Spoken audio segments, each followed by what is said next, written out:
Monroe's mother had always been much better at starting things than finishing them.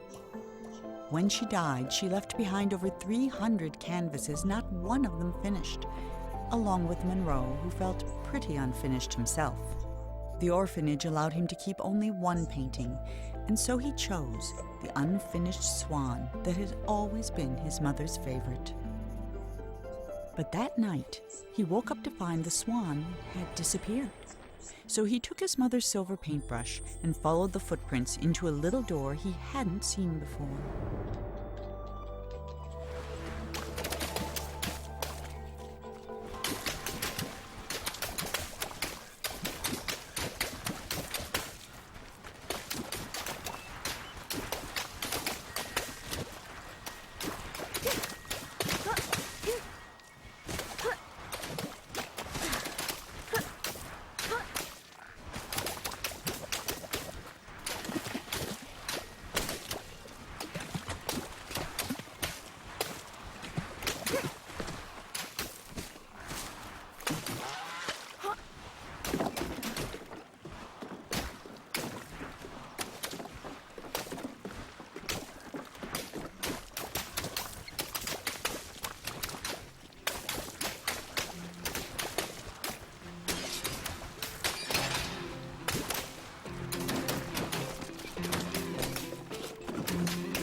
The king was young, arrogant, and amazingly talented. He was convinced no color existed that was good enough for his garden, so he left it white.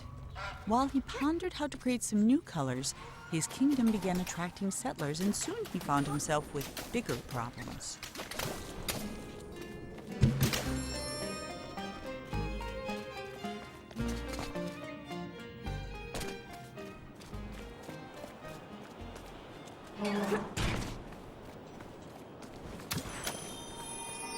The king's new subjects were tired of white.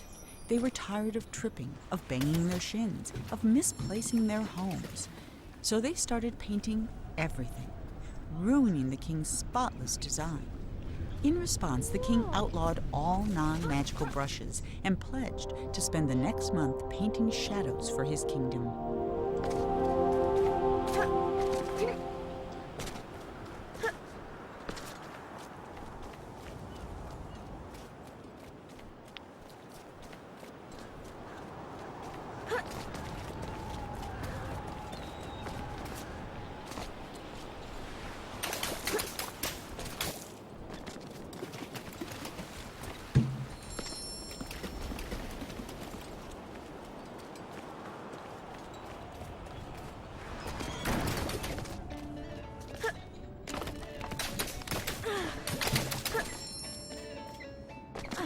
That was a good balloon.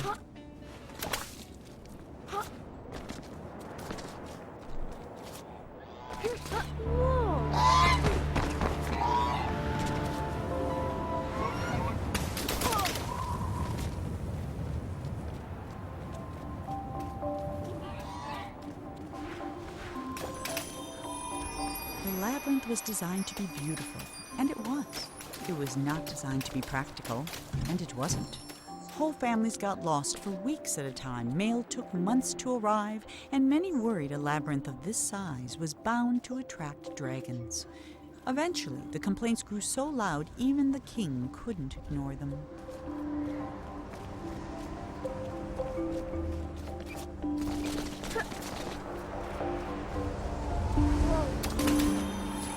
The king was so frustrated with the messy, demanding people of his kingdom that he decided to start over. One morning, he painted a boat and set off to find the perfect spot. For the first time in weeks, Monroe felt good. He felt even better when the wind pushed him close enough to reach the Swan. He was feeling so good, in fact, that he forgot all about his fear of heights. But when the Swan wriggled free and Monroe fell over the side, he remembered almost immediately. That might have been the end of Monroe if this were a shorter story, but it isn't, which is why Monroe's troubles were just beginning.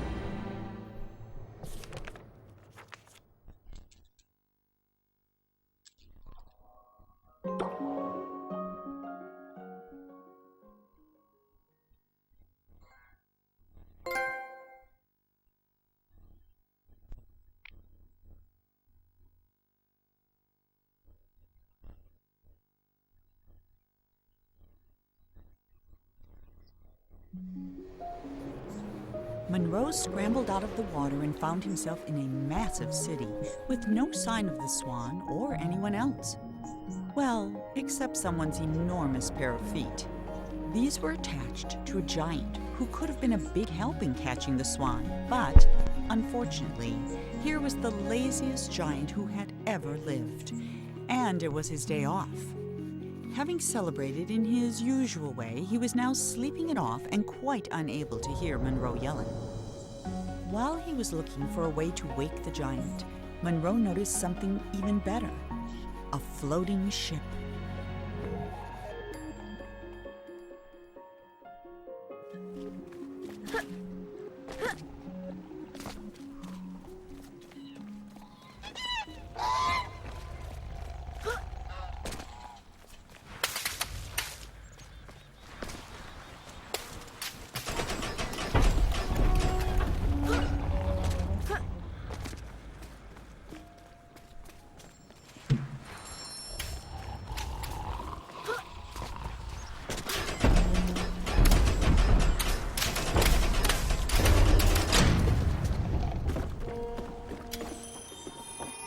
Sometimes the giant wondered about where all the people in the city had gone. Mostly he worried they might come back and ask him to clean their gutters or put out their fires. But they never did, and that was why the giant, who was the laziest that had ever lived, was also the happiest. Before he discovered painting, the king was a potter. He loved the simplicity of a well-spun pot.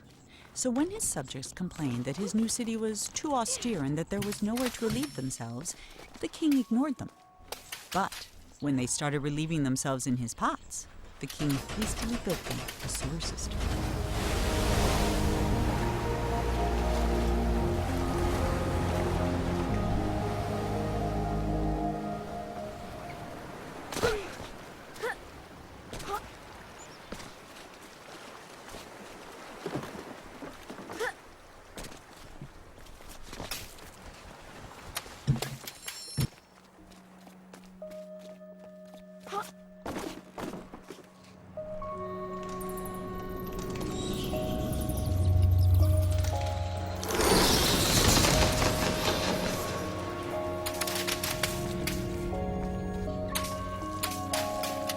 Oh my god.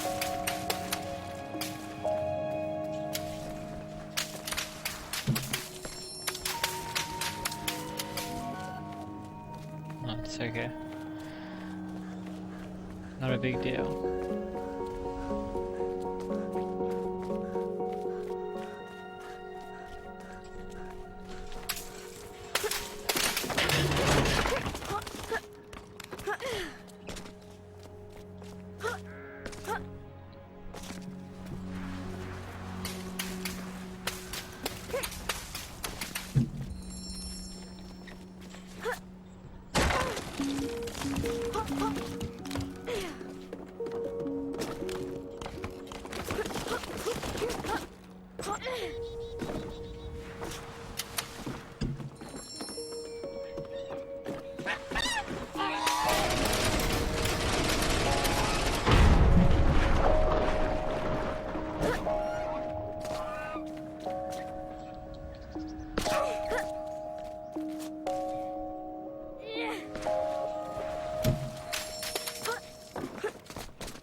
Didn't get the skip.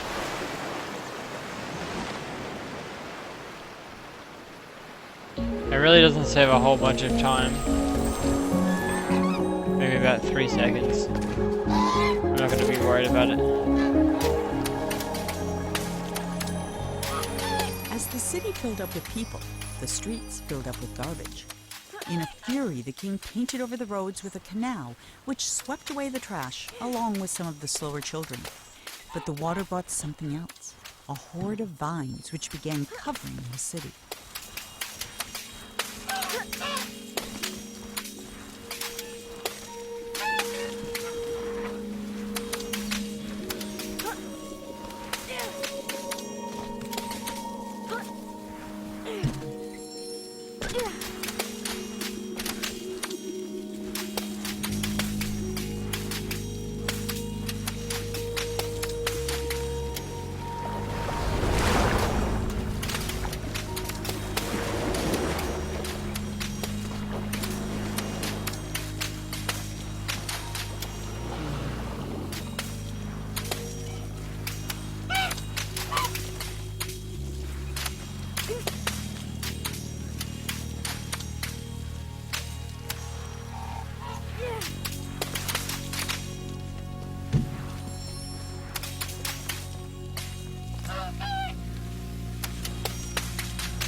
Wow. I skipped it last time. Not this time.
God damn.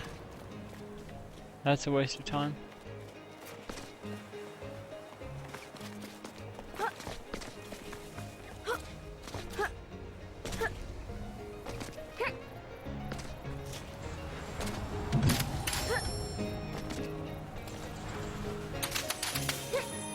Unlike his nicely trimmed hedge maze, the vines refused to stay where the king wanted them. He ordered his subjects to pull up every vine they saw. But the people were getting tired of the king's endless decrees, so they secretly began watering the vines whenever the king wasn't looking.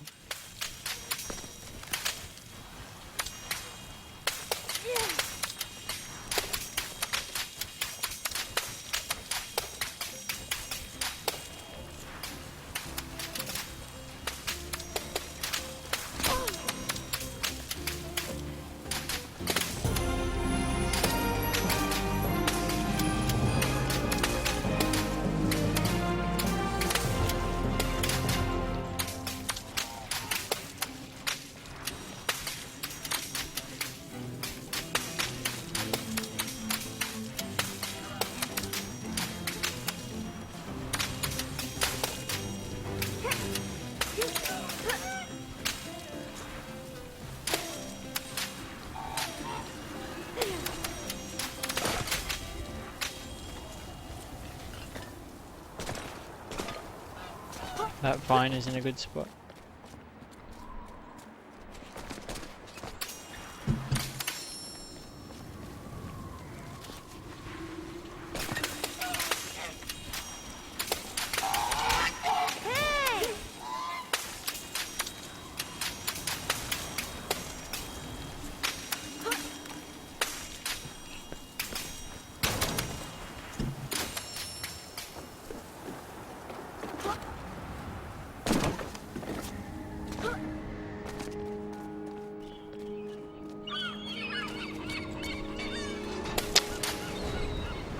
was gonna get it.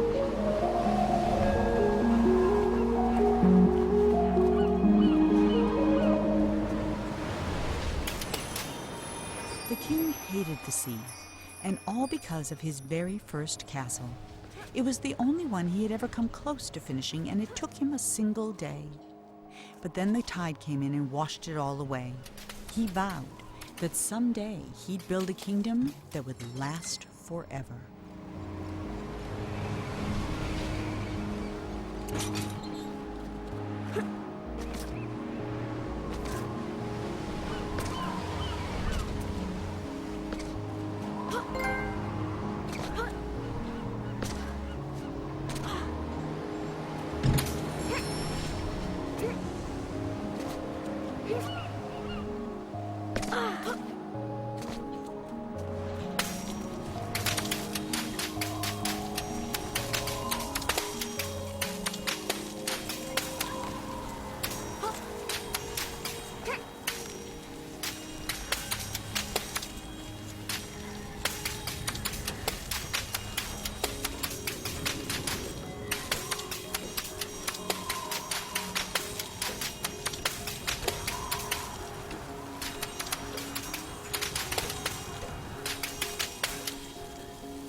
This one's been going fairly well. Hopefully I don't fall off this pipe.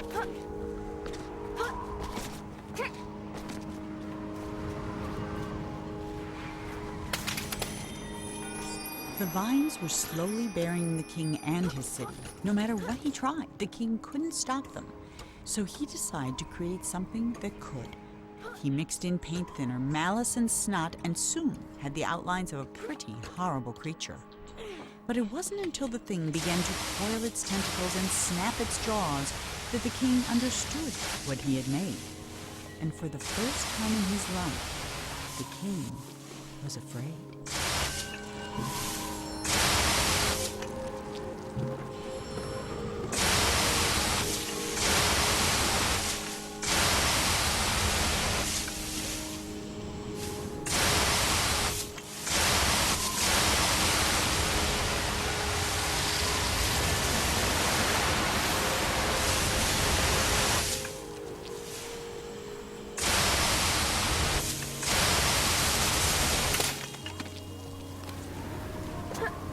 Hopefully I've spread it inside. Looks like I have.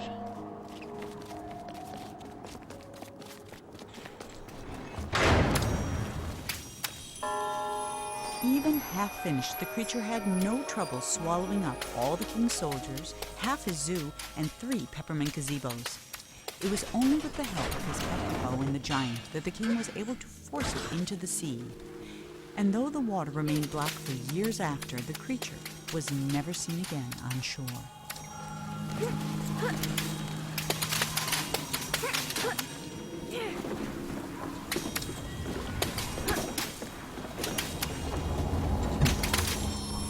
Within a short time, the king's subjects had all moved away, except the giant, who was quite loyal and also very lazy. Monroe waved goodbye to the giant and set sail. But no matter how fast he went, the Swan was always just out of reach. And not for the first time that day, Monroe suspected he was being led somewhere. Then they flew into a cloud, and everything went black.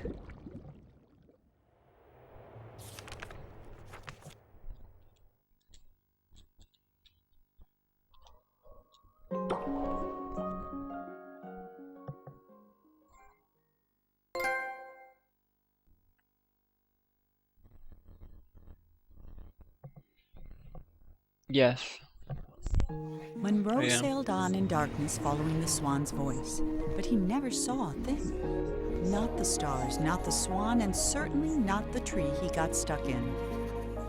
When the clouds lifted, the swan was gone, leaving Monroe alone in the middle of an immense forest. Since there was nothing else to be done, he jumped.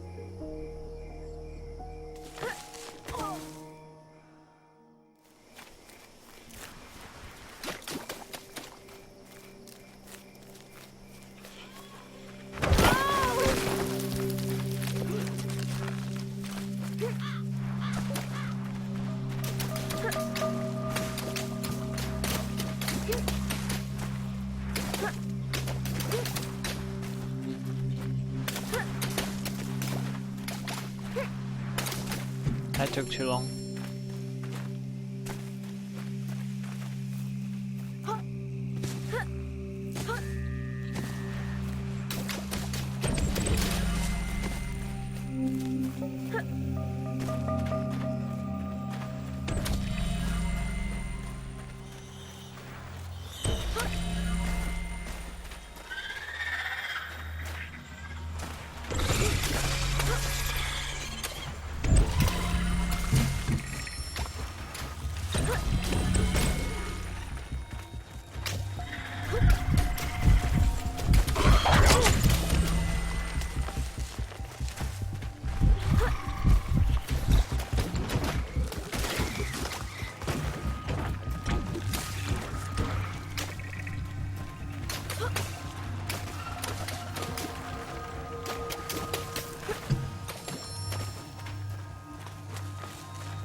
Get in there.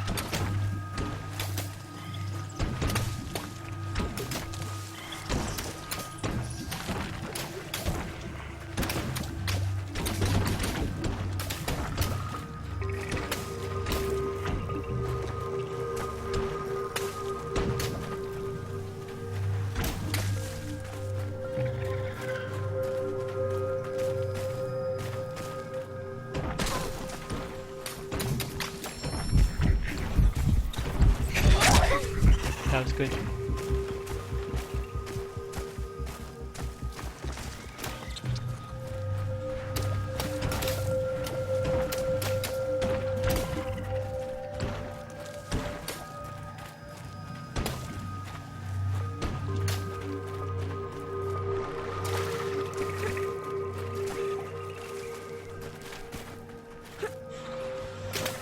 That was bad.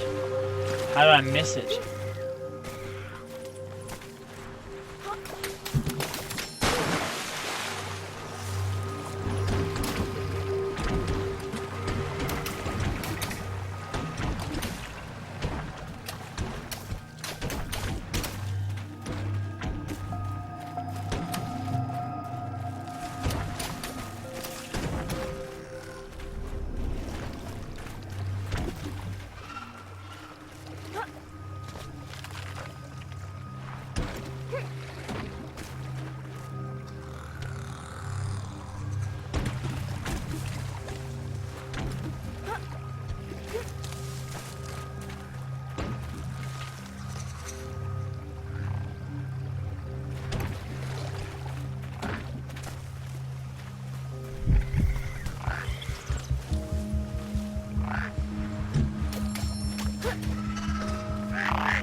Was tired of creating perfect kingdoms only to attract less than perfect subjects. He decided he'd have to leave a legacy the old-fashioned way, with a family. So he began to build one, starting with a house. The king had never had much luck with people, so instead of trying to find a wife, he painted one.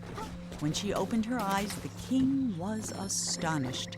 He had created a female version of himself. The king was in love.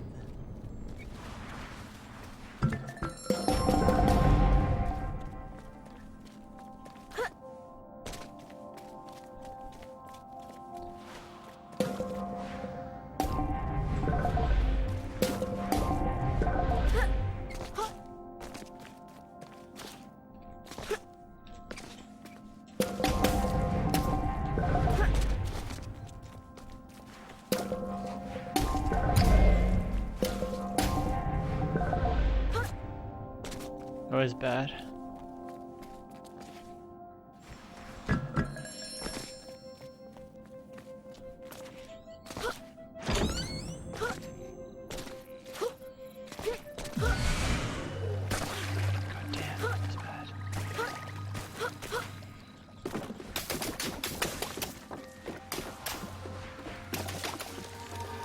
Bursting with joy, the king locked himself in his workshop painting gifts for his queen.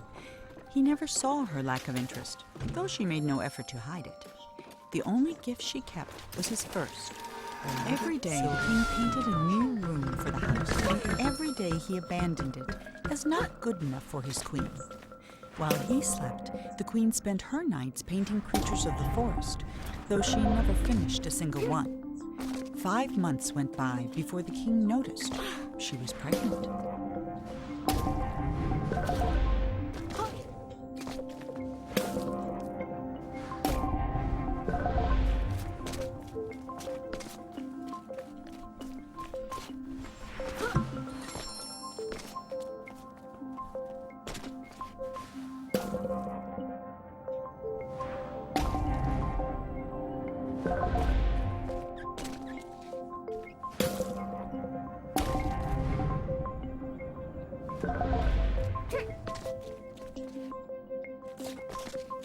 Wow, that was good. 3 blocks.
That was the best nighttime that I've had ever, including 80%.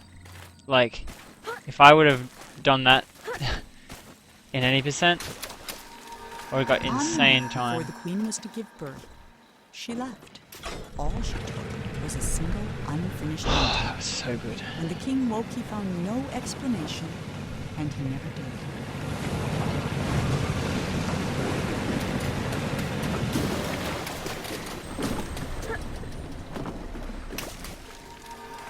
For 9 years, the king didn't paint a thing. Then, he had a vision. A colossal monument of himself that would be his legacy for the ages. But he hadn't even finished painting the scale model, which was over 100 feet tall itself, when his powers began to fail. The king never finished another painting. Then one night he went to sleep and couldn't even finish his own dream, and he's been trapped inside it ever since. That took way too long.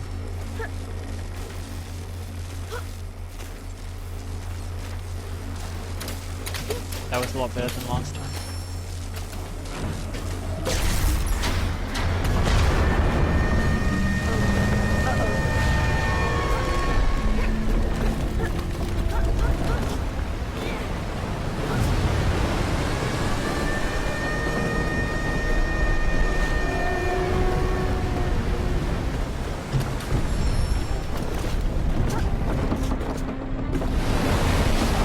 Okay, let's do it.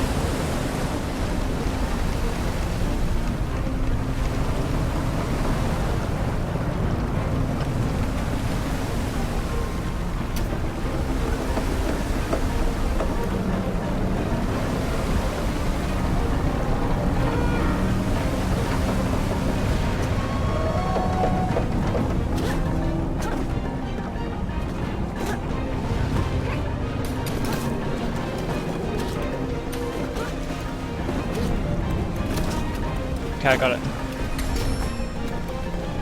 Oh, I almost got onto the platform as well. What? What? Oh my god. How did I spawn here? Oh, I must not have triggered the checkpoint. Oh, I just lost legitimately 30 seconds. That's so gay.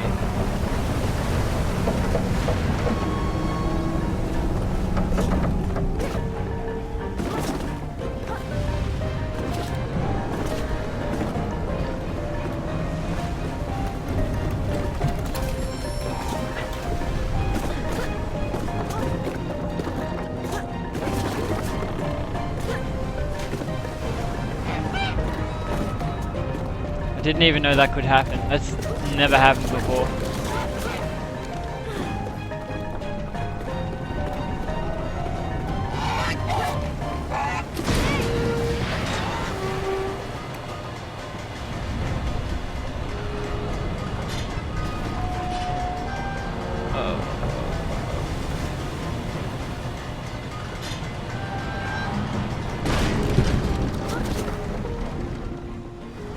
Still a good time save.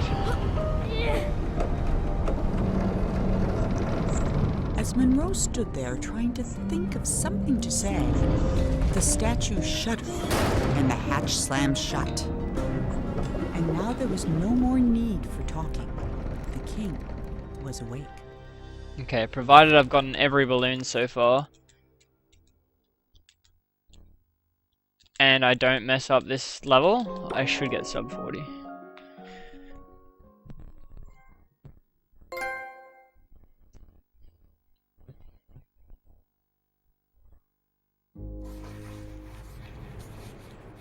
Ah, it's you, the boy from my dream. What a strange dream it was. My life's work was being destroyed, and all I could do was watch. Come, sit here by the fire. It all began right there, in the house I grew up in.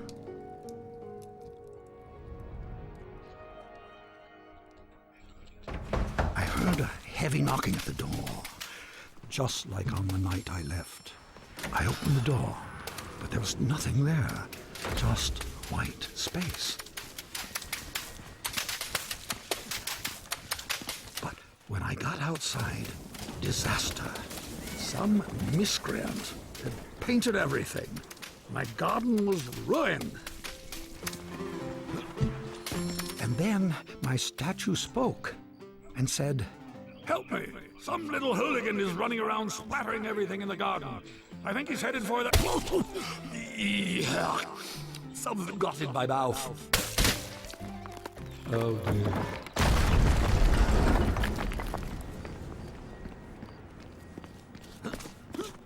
Not sure how I got caught I there. saw my unfinished labyrinth, abandoned and forgotten, and then the credits appeared. Your dreams have credits? Oh yes, and subtitles.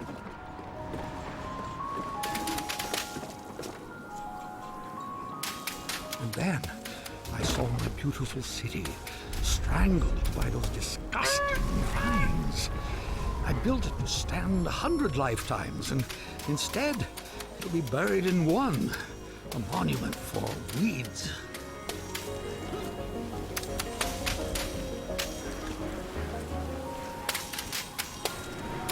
Okay, that was good. The dining hall was full of people, like the old days.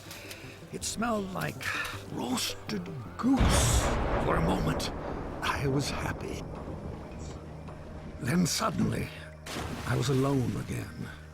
The world had become cold and dark. I felt my own death rising up around me.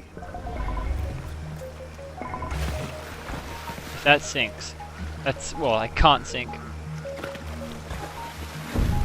It's impossible. It's a huge block.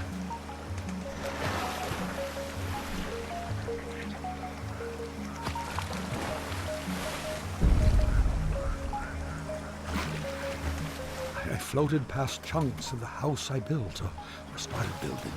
Scarcely 10 years later, and the whole thing was in ruins. My works were meant to last forever, but most of them will be gone before I am.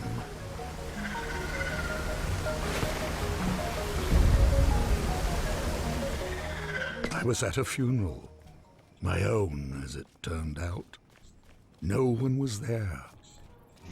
Except you. I saw my monument, my last hope of leaving something that would live on after me, and I began to walk towards it. And with each step I took, I got larger. I just kept growing and growing, like a teenager. With a gentle push, my monument crumbled and sank. I saw my life's work laid out in front of me. Soon it would crumble into dust or be painted over by someone who would come after me, the same way I painted over what was here before me. Easy. When the universe ended, I knew that everything I'd made was over. And as I sat there, looking out into the darkness, I thought back on all the things I'd built and left unfinished. I realized something. I wasn't sad that it was all gone. I had fun making all that stuff. I would have done it anyway. And then, somehow I knew that when I woke up, all my work really would be destroyed. And that's when you showed up. I don't know how you got here, but I'm glad to see you. I have something for you. This brush isn't mine anymore. My work is over. It belongs to you now. I hope it makes you happy and that someday they will say, he is a better man than his father. That door will take you anywhere you want to go. But leave quickly, child. None of this will last for long. And that night, even though he was very tired, Monroe did something that would have made his mother very happy. He painted.